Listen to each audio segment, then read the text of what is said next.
DN Media, Narrative Land Publishing, and Real Musician Pro present Negotiate Death, White Curse, Spectrum of Lies, Book 1.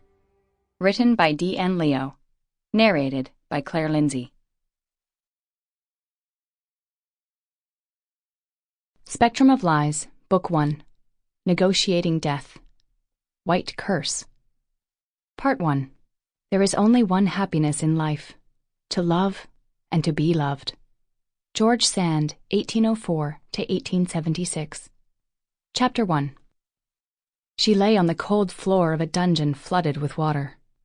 A bunch of tangled weeds tied her hands, and a pair of bony hands grabbed at her legs, pinning them to the dungeon floor.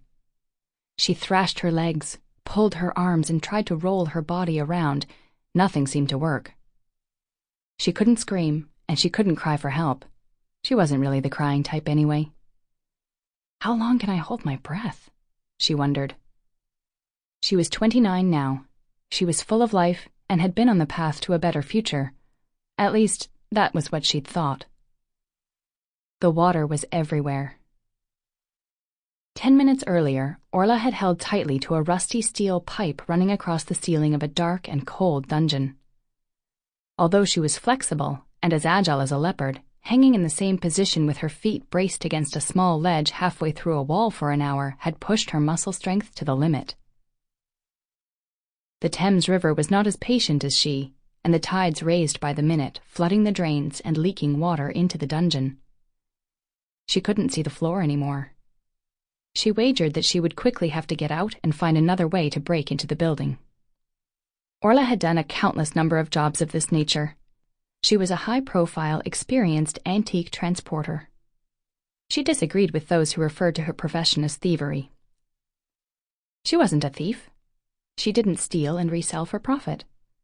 Instead, she provided a service to her clients who wanted to claim ownership of antique items. She removed items of interest from the current owners and transferred them to her clients. She didn't care about the person who had original ownership or what the new owner would do with the item. Most of the merchandise had ambiguous origins to begin with and had been dealt with by underground collectors.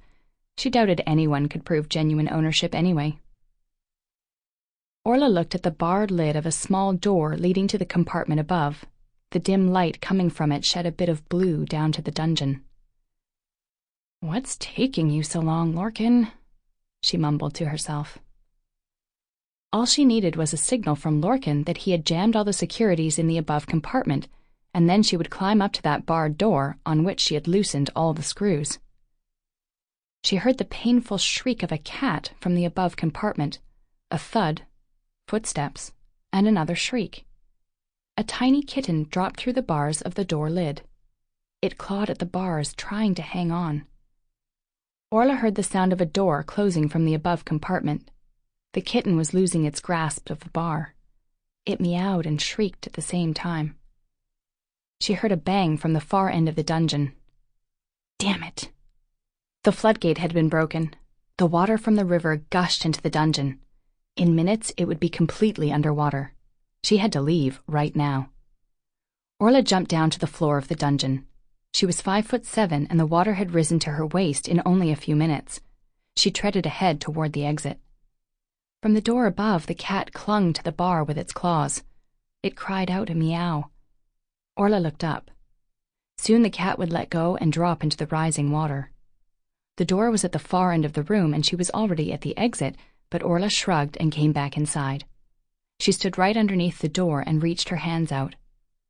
"Come on, let go of the bar. I'll catch you." The cat clawed and scratched a few more times, then it let go and jumped into Orla's hands. As soon as it landed on her hand, it climbed up her arm and sat on her shoulder. Orla giggled. "You're as quick as a full-grown cat, aren't you? Now you're comfortable, safe, and sound, and we have to get out of here quickly." Her legs were pulled from under the water. Orla was thrown off balance and fell on the floor. She gasped for air and tried to see in the dark. In the water, a rotten body with bony hands clawed at her legs and held them underneath the water. Sample complete. Ready to continue?